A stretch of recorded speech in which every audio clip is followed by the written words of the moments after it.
नमस्कार दोस्तों, मैं मोहित चौधरी आप सभी का स्वागत करता हूं जीके परीक्षा चैनल में। आज हम डिस्कस करेंगे मोस्ट ट्रेंडिंग टॉपिक के बारे में, जो कि है G7। G7 क्या है, जानेंगे इसका पूरा इतिहास और भारत किस तरह से अपनी अहम भूमिका निभा सकता है G7 समिट 2020 में।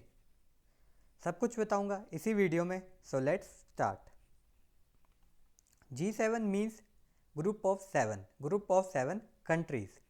एक अंतर्राष्ट्रीय आर्थिक संगठन है जिसमें कुल 7 देश आते हैं। कौन कौन से हैं आपने याद रखने हैं? Canada, France, Germany, Italy, Japan, United kingdom and United states. और ये सारे देश एडवांस इकोनॉमिक्स वाले हैं, मतलब ये सारे देश इंटरनेशनल मॉनेटरी फंड के उन्नत अर्थव्यवस्था वाले देश कहलाए जाते हैं। और ये इस मीटिंग जो है, समिट जो है, वो हर साल करवाई जाती है। अब जानेंगे इसका कुछ इतिहास कि G7 का जन्म किस तरह से हुआ। तो अगर स्टोरी वाइज याद रखेंगे तो हमें आसानी होगी। तो स्टोरी स्टार्ट होती है 1970 में, जब दुनिया के सारे देश इकोनॉमिक प्रॉब्लम यहाँ फेस कर रहे थे। अर्थव्यवस्था डगमगा गई थी, आर्थिक मंदी छाई हुई थी। पर हद तब होगी जब इजराइल और अरब कंट्रीज़ के बीच में युद्ध छिड़ गया और यहाँ पे यूएसए ने सीधा सीधा सपोर्ट किया इजराइल को। उन्होंने कहा कि हम इजराइल को रीसप्लाई करेंगे मिलिट्री वेपन्स, मिलिट्री एक्सप्लोजिव, जिससे कि अरब कंट्रीज़ के जो देश थे वो निराश हो गए, वो दुखी हो गए। और इसी का बदला लेने के लिए उन्होंने एम्बेर्गो लगा दिया यूएसए पे। एम्बेर्गो मीन्स कि ऑफिशियली बैन कर दिया कि वो उन्हें ऑयल, यूएसए को ऑयल सप्लाई नहीं करेंगे। मैं बता दूं, अरब कंट्रीज़ वर्ल्ड लार्जेस्ट प्रोड्यूसर हैं क्रूड ऑयल की, और ये हर साल 44% ऑयल प्रोड्यूस करते हैं और इनके पास 82.26% यहाँ पे ऑयल रिजर्व्स हैं। और इनका एक संगठन भी है जिसे ओपेक कहा जाता है। OPEC means organisation of petroleum export countries, जिसमें कुल 15 मेंबर हैं और इसका हेडक्वार्टर ऑस्ट्रिया में है। और इन्होंने, अरब कंट्रीज़ ने कहा कि जितने भी ओपेक में मेंबर्स हैं वो यूएसए को क्रूड ऑयल सप्लाई नहीं करेंगे। पहले से ही यहाँ पे आर्थिक मंदी छाई हुई थी और इसके बाद यूएसए के और हालात ख़राब हो गए। यहाँ पे ऑयल क्राइसिस हुए, ऑयल शॉक लगा और जो Brayton would fix exchange rate system है वो भी कोलैप्स कर गया। इसी को देखते हुए ये सारे देश ने सोचा कि हम एक मीटिंग करते हैं और यहाँ पे फर्स्ट मीटिंग का इनिशिएटिव लेते हैं French president Valery Giscard d'Estaing and chancellor Helmut Schmidt. ये जो फर्स्ट मीटिंग होती है, ये आप देख सकते हैं, यहाँ पे आर्थिक मंदी हुई थी, ऑयल क्राइसिस यहाँ पे यूएसए को फेस करने पड़े थे। और फर्स्ट मीटिंग होती है 1975 में, जो कि फ्रांस में रखी जाती है। और यहाँ पे सारे देश के head, France, Germany, USA, Japan, United kingdom, एक टेबल पे आके बैठते हैं और डिस्कस करते हैं कि जो ऑयल क्राइसिस हुए हैं, जो फाइनेंशियल क्राइसिस हुए हैं और जो आर्थिक मंदी छाई हुई है, उससे किस तरह से निकला जाए। उसके बाद 1976 में यहाँ पे कनाडा की एंट्री होती है, वो इस ग्रुप को ज्वाइन करता है और तभी से इस ग्रुप का नाम रख दिया जाता है G6 से G7, क्योंकि यहाँ पे कनाडा की एंट्री हो जाती है। यहाँ पे देख सकते हैं सारे जो G7 के लीडर्स हैं वो यहाँ पे स्टेज पे खड़े हैं। अब देखते हैं कंट्रोवर्सी पॉइंट क्या है। यहाँ पे G6 था, एक देश ऐड हुआ, G7 बन गया। G7 के बाद ये G8 बना, फिर G8 के बाद ये फिर से G7 बन गया। क्या कारण था कि G8 के बाद ये दोबारा G7 बन गया? 1975-1976 के बाद कुछ हालात ठीक होने लगते हैं, तो रशिया भी यहाँ पे धीरे धीरे दूसरे देशों की हेल्प करना स्टार्ट कर देता है। फ्री ट्रेड एग्रीमेंट हो गया, न्यूक्लियर एनर्जी सप्लाई करना देश को। तो ये जो बात होती है रशिया की, वो इन ग्रुप लीडर्स को काफ़ी अच्छी लगती है, तो वो सोचते हैं कि क्यों नहीं यहाँ पे रशिया को भी ऐड कर लिया जाए। तो 1998 में यूएसए के प्रेसिडेंट बिल क्लिंटन रशिया को भी G7 में ऐड कर लेते हैं और एक और देश ऐड होने के बाद ये इसका नाम G8 हो जाता है, ग्रुप ऑफ 8 कंट्रीज़। सब कुछ ठीक चलता है और 2013 में रशिया में ही यहाँ पे रशिया ग्रुप समिट को यहाँ पे G7 को होस्ट करने वाला होता है। रशिया की सोची जगह है जहाँ पे रशिया में, वहाँ पे रशिया G7 समिट को यहाँ पे होस्ट करने वाला होता है। पर 2014 के मार्च के महीने में रशिया यहाँ पे एनेक्सेशन करता है क्राइमिया में। यहाँ पे आप देख सकते हैं रशिया, यहाँ पे ये यूरोप है और यहाँ पे नॉर्थ साइड वाले में यहाँ पे ब्लैक सी के पास क्राइमिया है, जहाँ पे रशिया इन्वेड करता है, अपने ट्रूप्स को यहाँ पे रातों रात भेजता है और उनके जो पार्लियामेंट है, हेरिटेज साइट्स हैं, कल्चर साइट्स है, वहाँ पे कब्जा कर लेता है।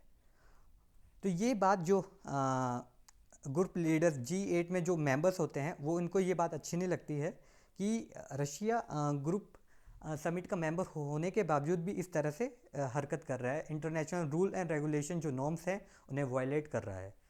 2014 में ही रशिया को सस्पेंड कर दिया जाता है, किक आउट कर दिया जाता है। जो एनेक्सेशन है क्रीमिया का वो काफ़ी इंटरेस्टिंग है, उस पर मैं अलग से वीडियो बनाऊंगा। वो काफ़ी किस तरह से रशिया ने कब्जा किया, क्या फिर रशिया को वहाँ से मुंह की खानी भी पड़ी, फिर सारी बातें हम उस वीडियो में डिस्कस करेंगे। अब देखते हैं ऑब्जेक्टिव पॉइंट क्या है। G7 समिट जो है, ग्रुप ऑफ 7 कंट्रीज़ है, उसका काम क्या है। तो यहाँ पे जो भी ग्लोबल प्रॉब्लम्स होती हैं, इकोनॉमिक इश्यूज होते हैं, फाइनेंशियल क्राइसिस होते हैं, ऑयल शॉर्टेज होती है, ऑयल क्राइसिस होते हैं, अगर कुछ भी होता है, अरब कंट्रीज़ कुछ भी यहाँ पे सेक्शन लगाती है दूसरी कंट्रीज़ पे, तो वो यहाँ पे मीटिंग करते हैं, वो डिसाइड करते हैं किस तरह से उनसे डील किया जा सके। और यहाँ पे G7 के लीडर्स डेवलपिंग नेशंस को कर्ज भी देते हैं, उन्हें डेप्ट भी देते हैं। अब जानते हैं इंपॉर्टेंट समिट्स के बारे में। एग्ज़ाम पॉइंट ऑफ व्यू से काफ़ी ज़्यादा इंपॉर्टेंट है, आपको याद रखने हैं। अब देखते हैं कौन कौन से समिट यहाँ पे इंपॉर्टेंट है। फर्स्ट समिट है 1975, जिसे फ्रांस होस्ट करता है, यहाँ पे फर्स्ट मीटिंग होती है। सेकंड आपको याद रखना है जो कि 1976 में होता है, यूनाइटेड स्टेट्स में होता है, और यहाँ पे कनाडा यहाँ पे ज्वाइन करता है और G6 से ये G7 बन जाता है।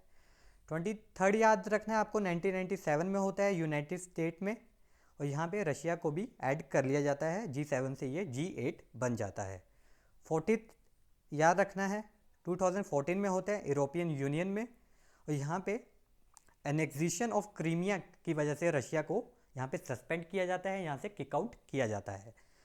45th आपने याद रखना है, 2019 में होता है, फ्रांस में होता है ये, और यहाँ पे प्रधानमंत्री नरेंद्र मोदी को भी बुलाया जाता है। अपकमिंग है 46th, ये 2020 में होगा यूनाइटेड स्टेट्स में। यूनाइटेड स्टेट्स यहाँ पे इसे होस्ट करेगी। यहाँ पे इंडिया, रशिया, साउथ कोरिया और ऑस्ट्रेलिया को भी बुलाया गया है।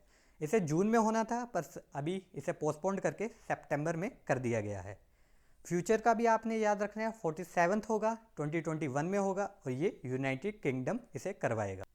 अब जानते हैं भारत का क्या स्टैंड है G7 समिट 2020 के ऊपर। तो देखिए यहाँ पे अमेरिका के प्रेसिडेंट डोनाल्ड ट्रंप ने 4 देशों को इनविटेशन भेजी है, जो कि है India, Russia, south Korea and Australia. और यहाँ पे इंडिया ने प्राइम मिनिस्टर डोनाल्ड ट्रंप की जो इनविटेशन थी उसे एक्सेप्ट कर लिया है, क्योंकि यूएसए इस बार होस्ट कर रहा है। G7 समिट 2020 की जो होस्ट करने वाली कंट्री है वो है यूएसए। तो यहाँ पे यूएसए सारे देशों को, यहाँ पे 4 देशों को इनविटेशन भेजी थी, जिसमें से ऑस्ट्रेलिया और इंडिया ने इसे एक्सेप्ट कर लिया। और यहाँ पे आर्टिकल में भी पढ़ सकते हैं हम, PM Modi accepts Donald Trump invitation for expanded G7 summit, Russia objects isolating China. और इकोनॉमिक टाइम्स ने भी इसे कवर किया है, Donald Trump move to invite India, Russia, Australia, South Korea to attend G7 summit. तो देखिए यहाँ पे पीएम मोदी ने यहाँ पे जो डोनाल्ड ट्रंप की जो इनविटेशन थी उसे एक्सेप्ट कर लिया है। और इंडिया का यहाँ पे स्टेटमेंट आई है कि India would be happy to work with the USA to ensure success of the summit. तो देखिए ट्रंप का ये कहना है कि वो G7 समिट को एक्सपेंड करना चाहेंगे, क्योंकि इसमें जो कंट्रीज़ हैं वो काफ़ी आउटडेटेड हो चुकी हैं, और वो चाहते हैं कि इस समिट को जो है वो ज़्यादा से ज़्यादा कंट्रीज़ के पास पहुंचाया जा सके और ज़्यादा से ज़्यादा जो कंट्रीज़ हैं वो इस समिट की मेंबर बने। अगर India, Australia, South Korea, Russia इसे ज्वाइन करते हैं तो फिर ये समिट का नाम G7 से G11 हो जाएगा। तो देखिए, अमेरिका और इंडिया के अभी रिलेशनशिप काफ़ी अच्छे हैं और इससे अमेरिका और इंडिया को दोनों को फ़ायदा हो सकता है।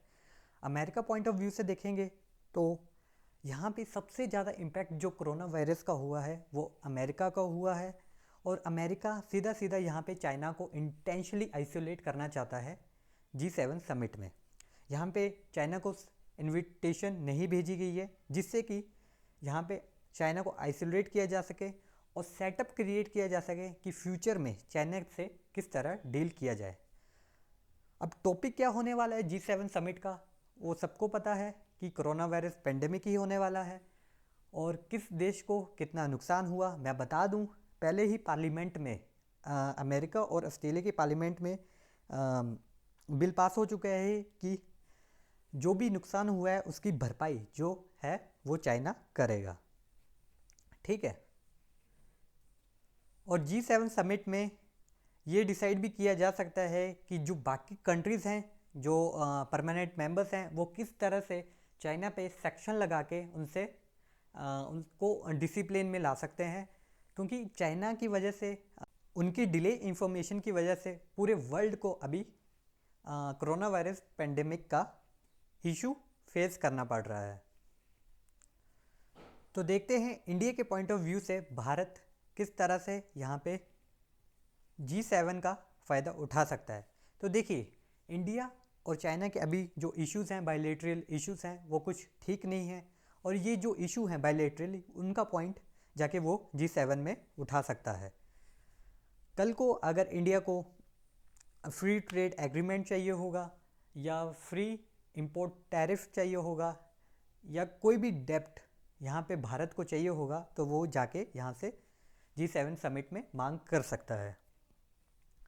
अभी भारत परमानेंट मेंबर नहीं है, पर कल को अगर इस तरह से समिट में बुलाया जाता है भारत को बार बार तो यहाँ पे परमानेंट मेंबर या परमानेंट स्टेटस भारत को मिल सकता है। और अगर ऐसा होता है तो आर्थिक मोर्चे में यहाँ पे भारत की सबसे बड़ी जीत होगी। ये पिछले साल की फ़ोटो है जहाँ पे प्रधानमंत्री नरेंद्र मोदी को इनवाइट किया गया था G7 समिट में, जो कि फ्रांस में हुआ था। तो यहाँ पे अमेरिका के प्रेसिडेंट डोनाल्ड ट्रंप ने रशिया को भी इनवाइट किया है, पर रशिया की यहाँ पे स्टेटमेंट आई है कि वो तभी आएगा जब चाइना G7 समिट में आएगा, पर चाइना को यहाँ पे इनविटेशन नहीं भेजी गई है और रशिया का कहना है कि आप चाइना को आइसोलेट इस तरह से नहीं कर सकते। तो देखिए, कनाडा के प्राइम मिनिस्टर जस्टिन ट्रूडो ने यहाँ पे कहा है कि जो रशिया है उन्होंने इंटरनेशनल रूल्स एंड नॉर्म्स को यहाँ पे डिसरिस्पेक्ट किया है और अगर यहाँ पे ट्रंप उन्हें बुला रहे हैं तो वो ऐसा होने नहीं देंगे। यहाँ पे रशिया दोबारा G7 समिट का मेंबर नहीं बनेगा। और वहीं पे यूके ने भी कनाडा के प्राइम मिनिस्टर जस्टिन ट्रूडो का साथ दिया है। उन्होंने भी कहा है कि रशिया को यहाँ पे दोबारा से ज्वाइन नहीं करवाया जाएगा। वहीं पर यूएसए ने चाइना को सबक सिखाने के लिए अलग अलग ट्रीटी वापस ले रहा है। वो भले वो ओपन स्काईज ट्रीटी हो या हांगकांग का स्पेशल स्टेटस हो या WHO की फंडिंग बंद करना हो, देखा जा सकता है कि चाइना को आइसोलेट किया जा सके, उसे सही पाथ पे लेकर आया जा सके।